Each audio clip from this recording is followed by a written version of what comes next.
నమస్తే welcome to four sides TV.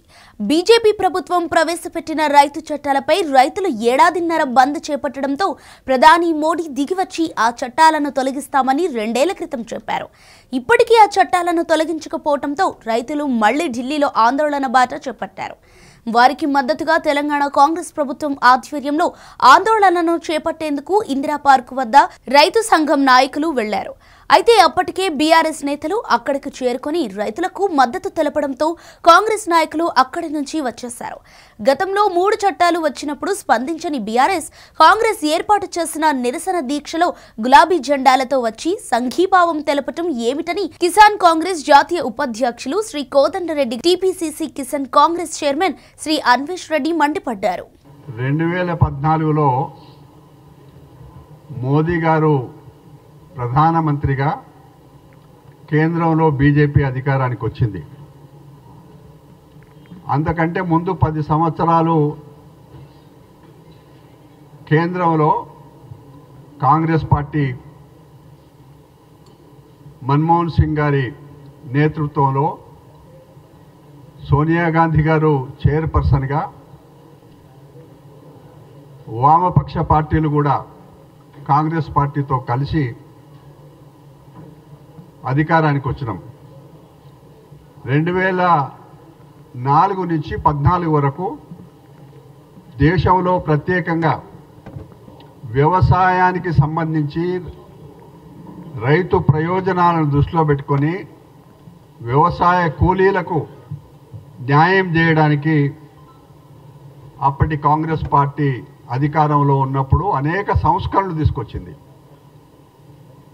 ప్రధానంగా దేశం మొత్తం మీద ఒకేసారి రైతులు బకాయిలున్న అప్పులన్నీ కూడా మాఫీ చేసింది. రాష్ట్రంలో వ్యవసాయానికి విద్యుత్ కూడా ఉచితంగా సప్లై చేసింది. ఈ రకంగా అన్ని విధాల రైతుకు, వ్యవసాయానికి, రైతు కూలీలకు కూడా న్యాయం చేసిన అప్పటి ప్రభుత్వం మోదీ గారు అధికారానికి రాకముందు మాట్లాడిన మాటలు రైతుకు అనుకూలంగా, వ్యవసాయానికి అనుకూలంగా ఎన్నో హామీలు ఇచ్చిండ్రు. కానీ అధికారానికి వచ్చిన తర్వాత ఒక్కటి కూడా నెరవేరలే. పైగా మోదీ గారు ఏమన్నారు, మధ్యలో అధికారానికి వచ్చిన తర్వాత వ్యవసాయ ఆదాయాన్ని రెట్టింపు చేస్తా అన్నాడు. 10 సంవత్సరాలు గడిచింది, రెట్టింపు చేయకపోగా వ్యవసాయం పూర్తిగా ఒక 3 చట్టాలు తీసుకొచ్చి వ్యవసాయాన్ని కంపెనీలకు అప్పచెప్పడానికి నల్ల చట్టాలు తీసుకొచ్చిండ్రు. గతంలో నేను ఇందాక మనవి చేసినట్టుగా యూపీఏ ప్రభుత్వం అధికారంలో ఉన్నప్పుడు ఏ రైతు కూడా బజారున పడలే. కానీ మోదీ గారు ప్రధానమంత్రిగా అయిన తర్వాత కరోనా టైంలో హర్యానా, పంజాబ్, రాజస్థాన్, ఢిల్లీకి దగ్గరున్న రాష్ట్రాలతో పాటుగా ఇతర రాష్ట్రాల నుంచి అందరూ కూడా రైతులంతా ఢిల్లీకి పోవడం జరిగింది. కరోనా టైంలో చల్లటి చలిలో సుదీర్ఘమైన పోరాటం తర్వాత మోదీ గారు నాలుక కరుచుకొని తప్పు జరిగింది, సరిదిద్దుతాను అనే మాట పార్లమెంటు బయట చెప్పిండు. ఆ కాలంలో రైతాంగం పైన కేసులు ఎన్నో పెట్టిండ్రు. 700 మంది రైతులు ప్రాణాలు కోల్పోయిండ్రు. ఈ విధంగా అన్ని విధాల నష్టం జరిగిన తర్వాత ప్రధానమంత్రి మోదీ గారు బయట మాట్లాడిన తర్వాత 3 సార్లు పార్లమెంటు సమావేశాలు జరిగినాయి. 3 సార్లు కూడా పార్లమెంటు సమావేశాలు జరిగే సందర్భంలో రైతు సంఘాలు ఒక 2-3 అంశాలనే చాలా సులువైనవి, రైతుకు పెట్టుబడి దృష్టిలో పెట్టుకొని ఎంత ఖర్చు అవుతుందో దానికంటే ఇంకొక 50% కలిపి మినిమం సపోర్ట్ ప్రైసు పెట్టాలి అనేది మాట రైతాంగం అన్నమాట. కానీ ఏ ఒక్క రోజు కూడా పార్లమెంటులో ఈ మినిమం సపోర్ట్ ప్రైసు చట్టపరం చేయడానికి కానీ 23 పంటల కొనుగోలు విషయంలో హామీ ఇవ్వడం కానీ ఎక్కడ జరగలే. అందువల్లనే ఈ 2 సంవత్సరాల గ్యాప్ తర్వాత మళ్ళీ దేశంలో రైతాంగం ఈ డిమాండ్ ముందుకు తీసుకొచ్చింది. ఏం జరుగుతున్నది ఇప్పుడు? ఢిల్లీ పొలిమేరల్లో రైతాంగాన్ని అడ్డుకోవడానికి ట్రాక్టర్లు రాకుండా, మనుషులు రాకుండా నిషేధం పెట్టి వాళ్ళపైన లాఠీ చార్జ్ చేసి బాష్పవాయువు ఉపయోగించి అనేకమైన ఇబ్బందులు పెడుతున్నారు. మేము అడుగుతున్నాము, ఇది చాలా చిన్న సమస్య.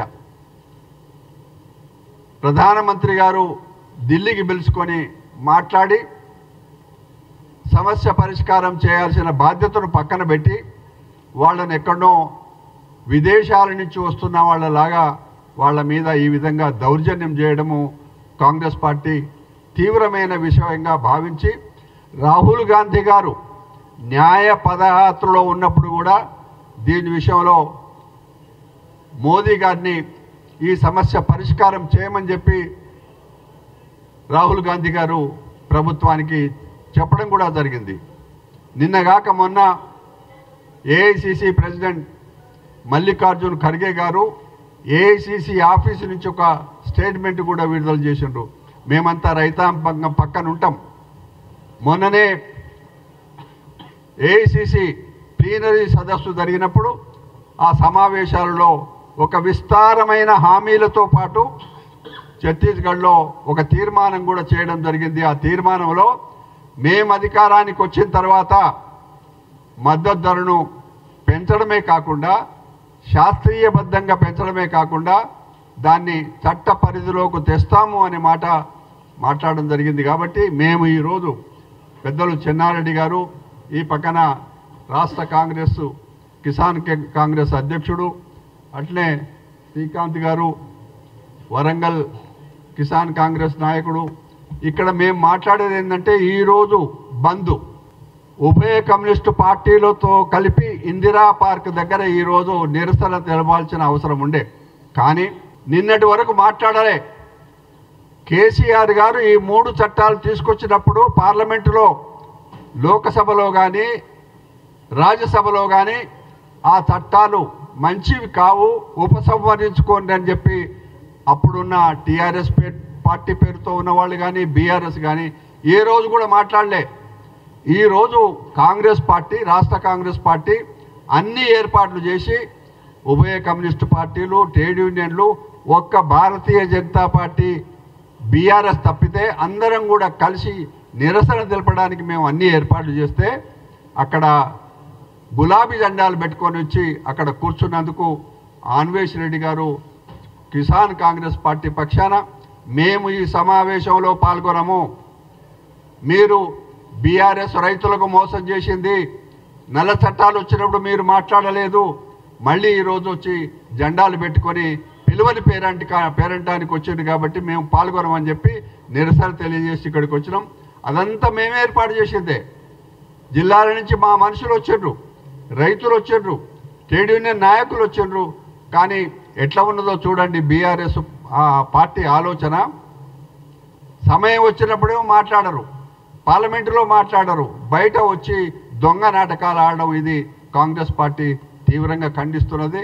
అందుకే మేము భారతీయ జనతా పార్టీ మోదీ గారు రైతాంగ వ్యతిరేకం కార్యక్రమాలను వెంటనే ఆపుదల చేసుకొని రైతు సంఘాలతో మాట్లాడి సమస్యను పరిష్కారం చేయమని చెప్పి కోరుతా ఉన్నాం.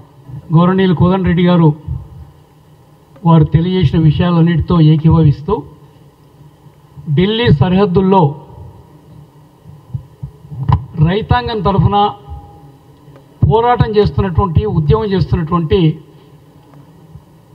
రైతు నాయకులకు, రైతులకు కాంగ్రెస్ పార్టీ సంపూర్ణ సంఘీభావం తెలియజేస్తూ ఉంది. ఈ మాట కాంగ్రెస్ పార్టీ అధినాయకుడు రాహుల్ గాంధీ గారు కూడా పాదయాత్రలో ఉంటూ పదే పదే చెప్పడం జరిగింది.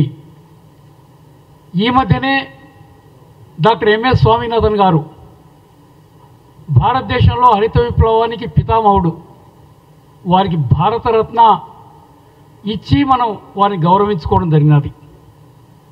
వారికి నిజమైనటువంటి గౌరవం వారు చాలా కాలం క్రితమే ఈ దేశంలో వ్యవసాయం గిట్టుబాటు కావాలంటే, చదువుకున్న యువత వ్యవసాయ రంగంలోకి అడుగు పెట్టాలంటే వాళ్లకు సరి అయినటువంటి పండించిన పంటలకు ధరలు ఇవ్వాలి. ఆ ధర పెట్టుబడి పైన ఒక 50% ఎక్కువగా, అంటే 100 రూపాయలు మనం ఖర్చు పెడితే 150 రూపాయలు ధరగా నిర్ణయించాలి అనేటువంటి మాట, 150% ఎక్కువ ఇవ్వాలనేటువంటి మాట డాక్టర్ ఎంఎస్ స్వామినాథన్ గారు చాలా కాలం క్రితమే నివేదిక ఇవ్వడం జరిగింది. వారికి భారతరత్న ఇచ్చి గౌరవించినప్పుడు వారు ఇచ్చినటువంటి ఆ సూచనను కూడా గౌరవించి పార్లమెంట్లో చట్టబద్ధత కావాలి, స్వామినాథన్ రికమెండేషన్స్ అమలు కావాలి అని రైతాంగం పోరాడుతూ ఉంది.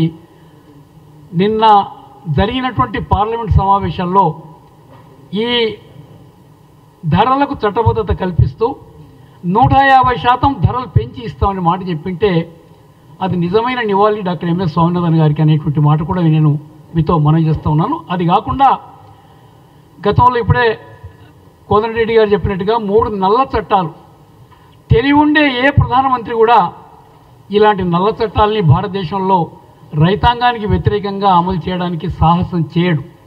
కానీ వారు పార్లమెంట్లో ఆ చట్టాలు తీసుకొచ్చి పాస్ చేయించి అదానీ అంబానీలకు సహాయం చేసే విధంగా దేశాన్ని, రైతాంగం యొక్క సేవల్ని, వాళ్ళ శ్రమని దోచిపెట్టే విధంగా వారు ప్రయత్నం చేయడం జరిగినది. కానీ ఆ ఢిల్లీ చుట్టూ ఉండేటువంటి రాష్ట్రాల రైతాంగం రాత్రనక పగలనక ఎండనక చలనక వాననక సంవత్సరం పైన వాళ్ళ నిరసన తెలపడం వల్ల బీజేపీ ప్రభుత్వం భయపడి కాళ్ల బేరానికి వచ్చి ఆ చట్టాలని వెనక్కి తీసుకోవడం జరిగిందనేటువంటి మాట కూడా నేను సవినిగా మనవి చేస్తూ ఉన్నాను. అందుకని ఇప్పుడు కూడా ఇప్పుడుండే పరిస్థితి చూస్తే మీరు బాష్పవాయు ప్రయోగిస్తూ ఉన్నారు, వాటర్ క్యానన్స్ ప్రయోగిస్తూ ఉన్నారు. కొత్తగా వింటున్నాం శబ్ద కాలుష్యం, చాలా పెద్ద ఎత్తున సౌండ్ పెడితే చెవులు చిల్లులు పడే విధంగా సౌండ్ ఉంటే ఎవరో ఒక నిలబడలేరు, పరిగెత్తిపోతారనే ఉద్దేశంతో ఆ శబ్ద కాలుష్యంతో ఆ వచ్చినటువంటి వేలాది లక్షలాది మందిని చెదరగొట్టే ప్రయత్నం చేస్తున్నారు. కానీ రైతాంగం చాలా గట్టి నిర్ణయం తీసుకొని ఏది ఏమైనా సరే ఈసారి మాత్రం పార్లమెంట్ ఎన్నికలు కూడా ఇంకొక 2 నెలల్లో జరగబోతున్నాయి. ఎన్నికల తేదీలు ఇంకొక వారం రోజుల లోపల ప్రకటిస్తారనే మాట ఉంది. తప్పకుండా ప్రతి పార్టీ కూడా వాళ్ళ మేనిఫెస్టోలో స్వామినాథన్ గారి రికమెండేషన్స్ మేము అమలు చేస్తాం, రేపు అధికారంలోకి వస్తే మేము అమలు చేయబోయేటువంటి ఆ ధరకి చట్టబద్ధత కల్పిస్తాం అనేటువంటి మాట చెప్పాలి, నిర్ణయం చేయాలి అనే దృఢ నిశ్చయంతో ఉన్నారు. మీరు ఏం చేసినా, బీజేపీ ప్రభుత్వం ఏం చేసినా రైతులు వెనక్కిపోవడానికి సిద్ధంగా లేరనే మాట కూడా నేను మనం చేస్తున్నాను. కాంగ్రెస్ పార్టీ చాలా దృఢ నిశ్చయంతో మేమందరం కూడా వారికి సంఘీభావం తెలియజేస్తున్నాం. తప్పకుండా అమలు కావాలి. కాంగ్రెస్ పార్టీ రేపు అధికారంలోకి వస్తే తప్పకుండా కాంగ్రెస్ పార్టీ అమలు చేస్తామని రాహుల్ గాంధీ గారు కూడా చెప్పడం జరిగింది. 150% ధర మేము నిర్ణయిస్తాం పెట్టుబడి పైన, దాని తర్వాత చట్టబద్ధత కల్పిస్తామని చెప్పినారు. ఆ మాట పైన ప్రధానమంత్రి గారు సరి అయిన సమాధానం ఇవ్వాలి. ఎవరో ఇన్ఛార్జ్ వ్యవసాయ మంత్రితో చర్చలు జరిపిస్తాను, మాట్లాడతానంటే వినడానికి రైతాంగం, రైతు నాయకులు, టెకాయిట్ లాంటి వాళ్ళు, పెద్దవాళ్ళు ఎవరు కూడా వినడానికి సిద్ధంగా లేరన్న మాట మేము మనం చేస్తూ ఉన్నాం.